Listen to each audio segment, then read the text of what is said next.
Magandang araw mga kapiston, panibagong video na naman ang aking ginawa.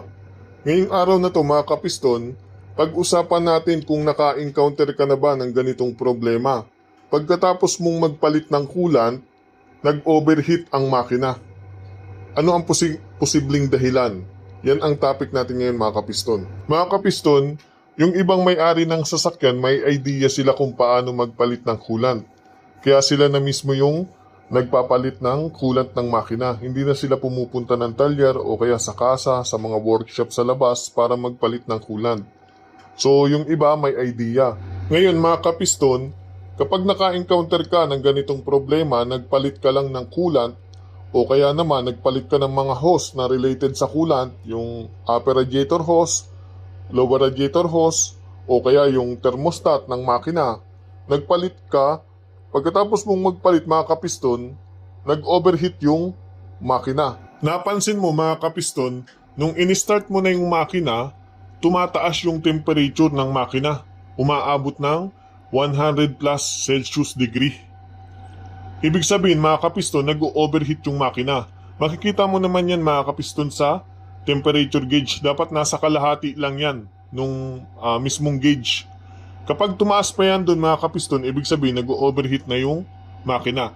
Dapat ang temperature lang yan mga kapiston ay nasa 98 Celsius degree hanggang 100 Celsius degree. 100 Celsius degree mga kapiston, yan yung maximum na temperature na dapat ma-reach ng makina. Ang tanong, bakit nag-overheat yung makina? Nagpalit ka lang naman ng coolant o kaya nagpalit ka lang ng hose o kaya thermostat, bakit nag-overheat yung makina? Nung sinilip mo naman yung mga hose na kinabit mo, wala namang leaking. Maayos naman ang pagkalagay mo do sa mga hose, sa upper radiator hose, sa lower radiator hose, wala naman naging problema sa paglagay mo. Ang dahilan kung bakit nag-overheat yung makina mga kapiston, nagkaroon ng hangin sa loob ng system. Do sa mismong cooling system, nagkaroon ng hangin. Dapat walang hangin ang cooling system. Dapat coolant lang ang meron doon.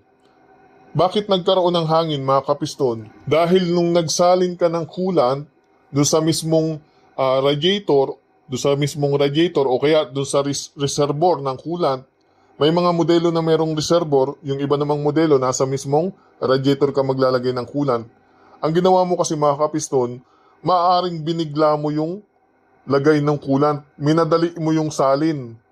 Pag minadali mo kasi yung salin mga kapiston, magkakaroon yun ng hangin sa loob. Dapat pag magsasalin ka ng bagong coolant, dahan-dahan lang. Konti-konti lang para hindi magkaroon ng hangin sa loob ng system. Yun ang sekreto doon mga kapiston. Ngayon, paano matanggal yung hangin? Halimbawa, nagsalin ka ng coolant at minadali mo, ngayon nagkaroon ng hangin sa system, ang gagawin mo na dyan mga kapiston, magpe-perform ka ng bleeding. Aalisin natin yung hangin sa loob ng cooling system. Sa pag-bleed naman mga kapiston, susubukan kong gawa ng actual video kung paano mag-bleed para mas lalong maunawaan ng mga may-ari ng sasakyan. So ngayon, ito lang muna yung video na ginawa ko at sana may natutunan ka sa video natin ngayon. At kung may natutunan ka, please subscribe sa ating YouTube channel para tuloy-tuloy yung mga basic video, mga basic na kaalaman tungkol sa iyong sasakyan.